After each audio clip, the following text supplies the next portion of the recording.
இன்றைக்கு 7வது வார வெற்றிலை தீப வழிபாடை முருகப்பெருமானுக்கு ரொம்பவே சிறப்பாக பண்ணியிருந்தேன். நம்ம ஃப்ரைடேயில் எப்படி நிலைவாசலில் க்ளீன் பண்ணி மஞ்சள் குங்குமம் வச்சு ஒரு சில நல்ல விஷயங்கள்லாம் பண்ணுவோமோ, அதே போல் நம்ம செவ்வாய்க்கிழமைகளையும் செவ்வாய் ஓரையில் அந்த மாதிரி பண்ணிக்கலாம். ஸோ இன்றைக்கி வந்து நிலைவாசலுக்கு ரொம்பவே ப்ரிஃபரன்ஸ் கொடுத்து மாக்கோலம் போட்டு மஞ்சள் குங்குமம்லாம் வச்சு அதே போல் பூ அலங்காரம் பண்ணி 2 பக்கமும் வந்து எலுமிச்சைப்பழம் வந்து கட் பண்ணி வச்சுருந்தேன்.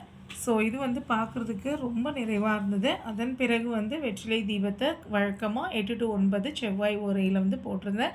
இன்றைக்கி வந்து நெய்வேத்தியமாக வெற்றிலை பாக்கு பழம் தான் வந்து வச்சுருந்தேன்.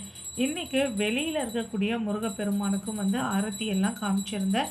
அந்த முருகப்பெருமானோட அழகே அழகுங்க. காலையில் எழுந்து வந்து இவர் முன்னாடி உட்காந்து தான் நிறைய நேரம் மேனிஃபெஸ்டேஷன் பண்ணுவேன். அவரை பார்த்தாலே வந்து மனசு அந்தளவுக்கு குளிர்ச்சியாக ஆகிடும். ஸோ இன்றைக்கி இப்படி தான் நிறைவாக வெற்றிலை தீபம் போட்டிருந்தேன்.